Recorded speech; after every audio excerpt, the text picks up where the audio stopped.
राम राम मित्रांनो. तर या व्हिडिओमध्ये मी तुम्हाला स्कॉर्पिओ क्लासिक आणि स्कॉर्पिओ एन या दोन्ही गाड्यांपैकी तुमच्यासाठी वैयक्तिक तुमच्या यूज केससाठी कोणती गाडी बेटर राहील हे मी तुम्हाला सजेस्ट करणार आहे. प्रत्येक गाडीचा प्रो आणि कॉन असतो. प्रत्येक गाडी कोणत्या तरी एका ॲस्पेक्टमध्ये चांगली परफॉर्म करते आणि एका ॲस्पेक्टमध्ये एवढी चांगली परफॉर्म करत नाही. तर या दोन्ही गाड्यांमधून तुमच्यासाठी वैयक्तिक कोणती गाडी बेटर राहील हे तुम्हाला समजणार आहे. दोन्ही गाड्यांमध्ये आपण प्रॉपर डिफरन्शिएट करणार आहे त्यांच्या पॉवर फिगरमध्ये, त्यांच्या फीचर्समध्ये, त्यांच्या राईड क्वालिटीमध्ये, त्यांच्या ओव्हरऑल ड्रायव्हिंग फीलमध्ये. मी तुम्हाला दोन्ही गाड्यांमध्ये एक्झॅक्ट काय फरक आहे ते तुम्हाला सांगणार आहे. लास्टपर्यंत जर तुम्ही ही व्हिडिओ बघितली तर तुम्हाला एक क्लिअर आयडिया येऊन जाईल की एक्झॅक्टली माझ्या यूज केससाठी कोणती गाडी बेटर राहील. सो चला तर मग व्हिडिओला सुरुवात करूया. तर व्हिडिओ सुरू होण्या अगोदर मला तुम्हाला सांगायला आवडेल की ही व्हिडिओ खूप जास्त इंटरेस्टिंग राहणार आहे, कारण की स्कॉर्पिओ हे नाव खूप जुनं आहे आणि या जुन्या नावाशी निगडीत दोन गाड्या आता मार्केटमध्ये आहे, स्कॉर्पिओ क्लासिक आणि स्कॉर्पिओ एन. आता ह्या दोन्ही गाड्या जरी एका नावाने विकल्या जात असतात तरी त्या दोन्ही गाड्यांचं DNA पूर्णपणे वेगळं आहे. त्या दोन्ही गाड्या पूर्णपणे डिफरंट माइंडसेटच्या लोकांना टार्गेट करतात. व्हिडिओ खूप जास्त इंटरेस्टिंग होणार आहे, त्याच्यामुळे व्हिडिओ शेवटपर्यंत बघा. चला तर मग मेन व्हिडिओला स्टार्ट करूयात. आता आपण बेसिकली त्या दोन्ही गाड्यांमधला जो मेन मेजर डिफरन्स आहे तो बघणार आहे. आता मेन मेजर डिफरन्स येतोय कुठं? जी स्कॉर्पिओ क्लासिक आहे ती एकदम सिम्पल आहे, रगेड आहे, तिची इंजिनिअरिंग खूप जास्त सिम्पल आहे आणि त्याच्या अगेन्स्ट जी स्कॉर्पिओ एन आहे ती मॉडर्न आहे, कम्फर्टेबल आहे आणि प्रीमियम फील होती. जी स्कॉर्पिओ क्लासिक आहे ना ती जास्त ओल्ड स्कूल आहे. तिचं डिझाईन एवढं जास्त मॉडर्न नाही आहे जशा आत्ताच्या तुम्ही गाड्या बघता. आता मॉडर्न डिझाईनला थोडं हुंडाईनी चुकीच्या पद्धतीने घेतलं आहे, त्याच्यामुळे त्यांचे डिझाईन खूप जास्त फसतात आहे. पण स्कॉर्पिओ क्लासिकचं जे डिझाईन आहे ना ते खूप जास्त क्लासिक आहे, म्हणजे त्याच्या नावाप्रमाणेच ते खूप जास्त क्लासिक आहे. आणि स्कॉर्पिओ एनचं डिझाईन आहे ते जास्त प्रीमियम आहे, ते जास्त मॉडर्न आहे. जर तुम्ही व्यवस्थित त्या दोन्ही गाड्यांना बघितलं तर तुम्हाला कळेल की बरेचसे जे डिझाईन एलिमेंट आहेत ना ते दोन्ही गाड्यांमध्ये सेम आहे, कारण की स्कॉर्पिओ एन स्कॉर्पिओ क्लासिकचं एक इव्हॉल्व्ड व्हर्जन आहे. जर तुम्ही चालवण्यात जर फरक विचारला ना तर स्कॉर्पिओ क्लासिक ही जास्त रगेड फील होती, जास्त रॉ फील होती आणि स्कॉर्पिओ एन जास्त प्रीमियम आणि कम्फर्टेबल.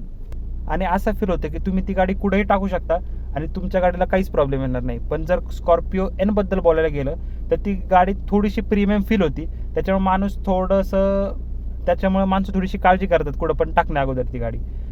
आणि स्कॉर्पिओ एन ही खूप जास्त स्मूथ आहे स्कॉर्पिओ क्लासिकपेक्षा. तिचं इंजिन खूप जास्त स्मूथ आहे, त्याची ड्रायव्हिंग फील खूप जास्त स्मूथ आहे. जर प्राइस रेंज तुम्ही बघितली तर ऑफकोर्स स्कॉर्पिओ एन तुम्हाला स्कॉर्पिओ क्लासिकपेक्षा जास्तच पडणार आहे, कारण की त्या गाडीत तुम्हाला जास्त फीचर्स भेटतात. त्या गाडीत एक्स्ट्राच्या अशा बऱ्याचशा गोष्टी ज्या स्कॉर्पिओ क्लासिकमध्ये मिळत नाही, ज्या तुम्हाला एनमध्ये मिळतात. ती गाडी प्रत्येक बाबतीत स्कॉर्पिओ क्लासिकपेक्षा मोठी पण आहे, तिची विड्थ जास्त आहे, तिची हाईट जास्त आहे, तिची लेंथ जास्त आहे. आता आपण येऊ या दोन्ही गाड्यांच्या रोड प्रेझेन्स आणि लुक्सवर. आता जर तुम्ही स्कॉर्पिओ क्लासिक बघितली ना तर तिचं डिझाईन एकदम टॉल बॉय लुकसारखं आहे. ते डिझाईन खूप जास्त ॲग्रेसिव्ह आहे, खूप जास्त शार्प आहे, स्मूथ नाही आहे. आता हे डिझाईन जास्त करून Tier 2 Tier 3 सिटीजमध्ये आवडलं जातं लोकांना. आणि तुम्ही ही गोष्ट बघत सुद्धा असाल की जे गावाकडची लोक आहेत त्यांना जास्त करून स्कॉर्पिओ क्लासिकच आवडती. त्याच्या मागचं कारणच हे की ती जास्त ॲग्रेसिव्ह दिसती, ती जास्त रफ फील होती आणि ही गोष्ट बऱ्याचशा Tier 2 Tier 3 ऑडियन्सला जास्त आवडते. नेक्स्ट आपण येऊ स्कॉर्पिओ एनकडं. आता स्कॉर्पिओ एनचं जे डिझाईन आहे ना ते बघता क्षणी ती गाडी तुम्हाला प्रीमियम वाटते. स्कॉर्पिओ एन तुम्हाला हे समजणं गरजेचं आहे की एक ग्लोबल प्रोडक्ट आहे महिंद्राचं. सो ऑफकोर्स तिच्याकडे बघून वाटतं पण की ही एक ग्लोबल लेवलची SUV आहे. ती खूप जास्त प्रीमियम फील होती, खूप जास्त मस्क्युलर फील होती. ती शार्प नाही आहे पण रिफाईंड आहे, एकदम मस्क्युलर आहे. तुम्हाला हे समजणं गरजेचं आहे की जे डिझाईन एलिमेंट आहे ना ही खूप जास्त इंडिव्हिज्युअल आहे. कोणाला क्लासिक आवडन, कोणाला एन आवडन. आता ॲट द एंड चॉईस तुमची आहे की तुम्हाला कोणतं डिझाईन आवडते. तर आपण जाऊ आपल्या नेक्स्ट सेगमेंटकडं, इंजिन अँड परफॉर्मन्स. आता या दोन्ही गाड्यांमध्ये तुम्हाला डिझेल इंजिन भेटतं, पेट्रोल इंजिनसुद्धा भेटतं, पण ते फक्त तुम्हाला स्कॉर्पिओ एनमध्ये भेटतं. पण पेट्रोल इंजिनबद्दल मी बोलणार नाही आहे आणि ते मी कोणाला सजेस्ट पण नाही करणार.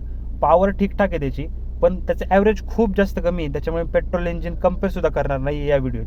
आता या व्हिडिओत मी फक्त डिझेल इंजिन कम्पेअर करणार आहे. तर तुम्हाला मी ही गोष्ट सांगतो की स्कॉर्पिओ क्लासिकमध्ये आणि स्कॉर्पिओ एनमध्ये सेम इंजिन भेटतं, 2.2 लिटरचं M हॉक इंजिन. हे महिंद्राचं एक लेजेंडरी इंजिन आहे आणि हेच इंजिन तुम्हाला स्कॉर्पिओ एनमध्ये बघायला भेटतं, हे तुम्हाला थारमध्ये बघायला भेटतं, हेच इंजिन तुम्हाला XUV 700 मध्ये बघायला भेटतं, हे एकदम लेजेंडरी इंजिन आहे आणि हे विथ टाईम महिंद्रानी एवढं जास्त रिफाईंड आणि पॉवरफुल बनवलेलं आहे ना की जेव्हा तुम्ही ती गाडी चालवसाल ना त्याच वेळेस तुम्हाला त्या गोष्टीचा अंदाज येईल.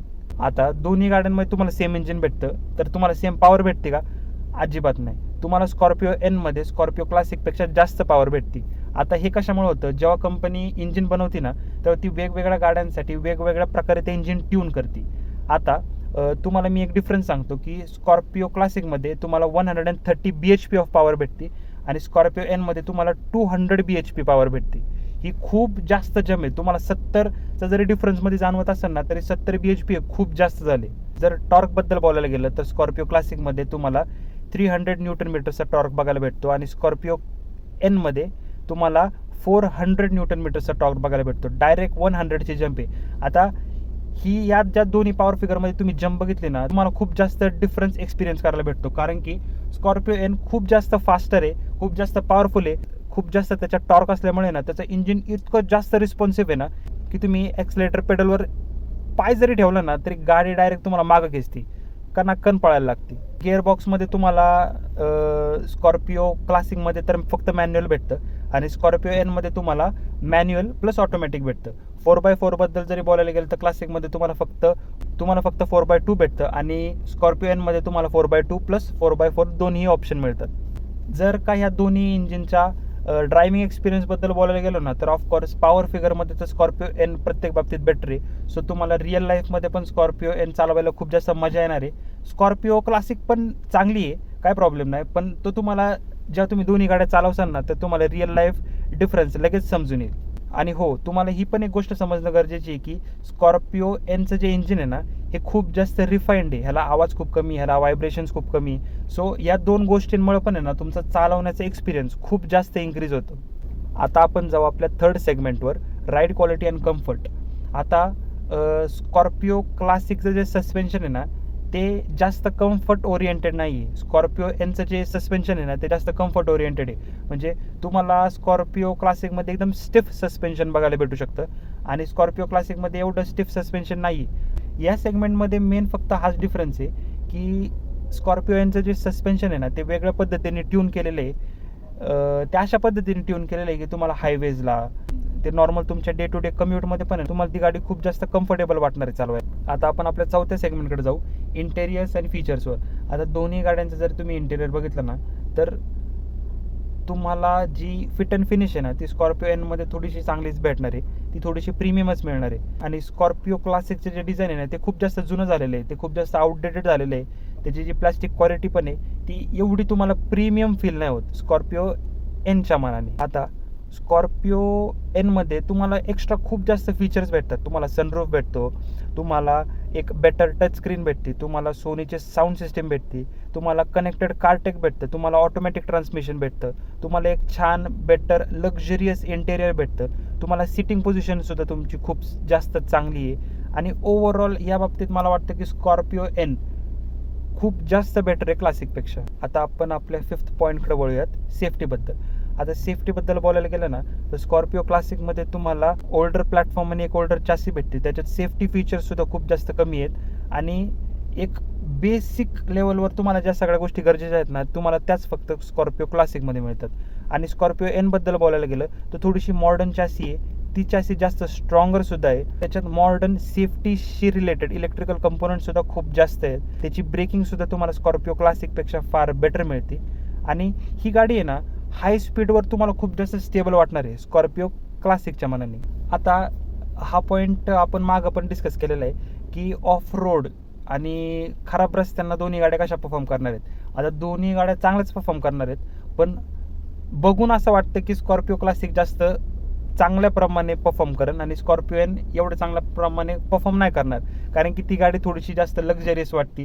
त्याच्यामुळे खराब रस्त्यांना त्या गाडीचा मालक असा टाकायला थोडं तर हिचकणार की एवढी भारी गाडी आहे, खराब रस्त्यांना टाकला तर काय प्रॉब्लेम नाही येणार. आणि काय होतं, जेवढी भारी गाडी जितके जास्त फीचर्स ना तितके जास्त त्याच्यात इलेक्ट्रिकल कंपोनंट्स येतात आणि जितके जास्त इलेक्ट्रिकल कंपोनंट्स आले ना की तितकी जास्त फेलियरची शक्यता होती. त्याच्यामुळे नॉर्मली थोडा माणूस विचारच करतो खराब रस्त्यांना एवढी भारी टाकण्या अगोदर. तर इथं थोडासा मला वाटतं की स्कॉर्पिओ क्लासिककडे एज आहे. पण जर तुम्ही टेक्निकली बघायला गेले ना स्कॉर्पिओ एन ही जास्त बेटर ऑफ रोड परफॉर्म करेन का? कारण की ऑफकोर्स त्याच्यात 4x4 आहे. सो हा फॅक्ट आपण डिनाय नाही करू शकत.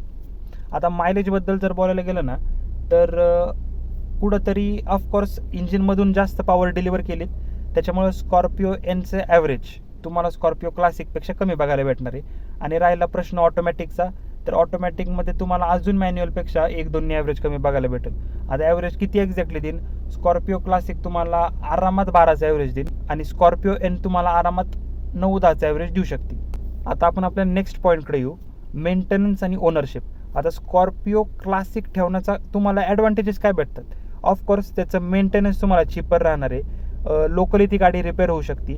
त्याच्यात खूप जास्त इलेक्ट्रिकल कंपोनंट्स नाही आहे, त्याच्यामुळे फेल्युअरचे चान्सेससुद्धा खूप जास्त कमी आहेत. आणि लोकल मेकॅनिक्स पण ती गाडी सहज रिपेअर करू शकतात. स्कॉर्पिओ एन जमणार नाही, कारण की ती थोडीशी गाडी नवीन आलेली आहे, त्यात इलेक्ट्रिकल कंपोनंट जास्त आहेत.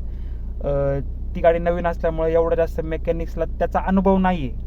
म्हणून कुठंतरी मला असं वाटतं की स्कॉर्पिओ क्लासिक चांगल्या पद्धतीने लोकल मेकॅनिक्स रिपेअर करू शकतं. स्कॉर्पिओ एन त्यांना जमणार नाही, कालांतराने कदाचित जमन. ती गाडी लई मेकॅनिक फ्रेंडली नाही आहे.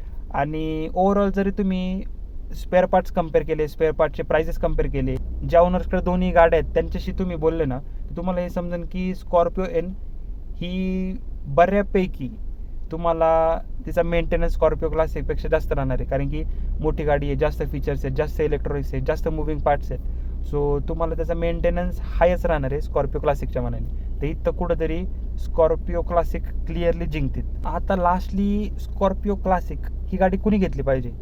तर फर्स्ट पॉईंट येतो ऑफकोर्स ज्याला त्याचे लुक्स आवडतात, तो व्यक्ती स्कॉर्पिओ क्लासिक घेऊ शकतो. तुम्हाला जास्त रॉ आणि शार्प डिझाईन आवडत असेल तर तुम्ही ती गाडी घेऊ शकता. जर का तुमच्या इथले रस्ते जास्त रफ आहेत, तुमच्या इथे चांगले रस्ते नाही आहेत, तर तुम्ही ती गाडी घेऊ शकता. तुम्ही गावाकडच्या साईडला राहताय आणि ऑफकोर्स जर तुम्ही पॉलिटिशियन असाल तरीसुद्धा तुम्ही ती गाडी घेऊ शकता. कारण की पॉलिटिशियन लोकांची लोकल, मी हा शब्द वापरतो की लोकल पॉलिटिशियनची ही स्कॉर्पिओ क्लासिक ही खूप जास्त फेवरेट गाडी. तुमचं जास्त बजेट नसेल तर तुम्हाला मेंटेनन्ससुद्धा कमी बघायला भेटतो. तुम्हाला ओव्हरऑल बजेट तुमचा कन्स्ट्रेन असेल ना, तर स्कॉर्पिओ क्लासिक तुमच्यासाठी. आता स्कॉर्पिओ एन कुणी प्लॅन केली पाहिजे? सो जर तुम्हाला डे टू डे लाईफमध्ये गाडी लागत असेल, तुमचा फिरणं जास्त करून हायवेजवर आहे, तुमच्या इथले रस्ते चांगले आहेत, तुम्हाला एक ऑटोमॅटिकचा कम्फर्ट पाहिजे, तुम्हाला कधी कधी ऑफ रोडिंगसुद्धा करायची इच्छा होती, तर तुम्हाला 4x4 पाहिजे, तर तुम्ही स्कॉर्पिओ एन घेऊ शकता. ती गाडी खूप जास्त कम्फर्ट ओरिएंटेड आहे. गाडीचं इंजिन खूप जास्त स्मूथ आहे. गाडी चालवायला सुद्धा इतकी छान वाटते, तुम्हाला असं वाटणार पण नाही तुम्ही एवढी मोठी गाडी चालवताय. तुम्हाला मॉडर्न वर्ल्डमधले फीचर्स पाहिजे असतील, अँड्रॉइड ऑटो, ॲपल कारप्ले, महिंद्राचं जे कनेक्टेड ॲप आहे ज्याच्यातून तुम्हाला सगळी जास्त माहिती भेटते, तुम्हाला ते ॲप पाहिजे असेल, त्याचा ऑटोमॅटिक जो गिअरबॉक्स आहे ना, तुम्हाला त्याच्यात टॉर्क कन्व्हर्टर भेटतो. मी एक व्हिडिओ सेपरेटली घेऊन पण येईल की torque converter, dual clutch automatic, CVT, AMT ह्या सगळ्यांमध्ये काय फरक आहे. जर तुम्हाला ही व्हिडिओ पाहिजे असेल तर मला कमेंटमध्ये सांगा, मी ती व्हिडिओ तुमच्यासाठी लवकरच घेऊन येईन. आणि ऑफकोर्स जर तुम्हाला स्कॉर्पिओ एनचा लुक जास्त आवडत असेल तर तिथं तुम्ही ती गाडी घेऊ शकता. तुम्हाला इंटेरियर्स खूप जास्त प्रीमियम बघायला भेटतात, तुम्हाला तुमचा ड्रायव्हिंग फील खूप जास्त चांगला बघायला भेटतो. ओव्हरऑल आहे ना, जर बघायला गेलं ना, तर ही चॉईस खूप जास्त सब्जेक्टिव्ह आहे. आता हा पूर्णपणे तुमच्यावर निर्णय आहे की तुम्हाला कोणती गाडी घ्यायची. तुम्हाला एक लक्झरियस इंटेरियर पाहिजे असेल, चांगला कम्फर्ट ओरिएंटेड ड्रायव्हिंग फील पाहिजे असेल, तर स्कॉर्पिओ एन ही गाडी तुमच्यासाठी. तर ॲज अ कार एन्थुझियास्ट माझं काम हेच आहे की दोन्ही गाड्यांचे जे पॉझिटिव्ह निगेटिव्ह आहेत ते तुमच्या पुढं मांडणं. आता ॲट द एंड तुम्हाला कोणती गाडी निवडायची हा तुमचा प्रश्न आहे. मी तुम्हाला सजेस्ट नाही करत की स्कॉर्पिओ क्लासिक घ्या किंवा स्कॉर्पिओ एन घ्या. मी डायरेक्ट डिफरन्शिएट करून असं पण नाही म्हणत आहे की स्कॉर्पिओ एन भारी गाडी आणि स्कॉर्पिओ क्लासिक इतकी भारी गाडी नाही आहे. मी असं काही सुद्धा म्हणत नाही आहे. As a car enthusiast, car lover, मला दोन्ही गाड्या खूप जास्त आवडतात. दोन्ही गाड्या खूप जास्त चांगल्या आहेत. ज्या प्राईसमध्ये दोन्ही गाड्या येतात ते त्याला कम्पेअर केलं तर दोन्ही गाड्या खूप जास्त जस्टिफाईड आहेत. आणि मेन म्हणजे दोन्ही गाड्यांचा DNA सेम आहे. आता माझं काम होतं हे दोन्ही फॅक्ट्स कम्पॅरिझन, कोणती गाडीचं कोणतं ॲडव्हान्टेज आहे, कोणती गाडी कोणत्या बाबतीत बेटर आहे, कोणती गाडी कोणत्या बाबतीत बेटर नाही आहे, हे सांगणं माझं काम होतं, जे की मी तुम्हाला सांगितले. आता काय डिसिजन घ्यायचा हा तुमचा आहे, पण माझं तुम्हाला एवढंच सांगणं राहील की घाई गडबड डिसिजन घेऊ नका. व्यवस्थित बसा, विचार करा तुम्हाला काय एक्सपेक्टेशन आहे गाडीतून, कोणती गाडी तुमची एक्सपेक्टेशन पूर्ण करेल, हे सगळ्या गोष्टींचा ओव्हरऑल व्यवस्थित अभ्यास करा आणि मगच गाडी घ्या. दोन्ही गाड्या खूप चांगल्या आहेत. आता तुमच्यावर चॉईस आहे की तुम्हाला कोणती गाडी आवडते. जर तुम्हाला काही जरी डाऊट असेल तर तुम्ही मला कमेंट सेक्शनमध्ये विचारू शकता. मला सजेस्ट करा की कोणती व्हिडिओ तुम्हाला बघायला आवडेल. जर तुम्हाला त्याच्या पलीकडे सुद्धा काही डाऊट असतील ना तर मला इंस्टाग्रामला मेसेज करा. माझा इंस्टाग्रामचा हँडल आहे कारगाय प्रणव. मी त्याची लिंकसुद्धा डिस्क्रिप्शनमध्ये देईल. त्याच्यात तुम्ही मला DM करू शकता तुमचे काही प्रश्न असतील तर तुम्हाला हा व्हिडिओ कसा वाटला हे मला कमेंट्समध्ये सांगा. कुठं मी इम्प्रूव्ह करू शकतो हे सुद्धा मला तुम्ही सांगा. आणि पुढची व्हिडिओ तुम्हाला कोणती बघायला आवडेल हे मला आवर्जून सांगा. तुमचे कमेंट्स मी व्यवस्थित वाचत असतो. थँक्यू सो मच हा व्हिडिओ शेवटपर्यंत बघण्यासाठी. राम राम.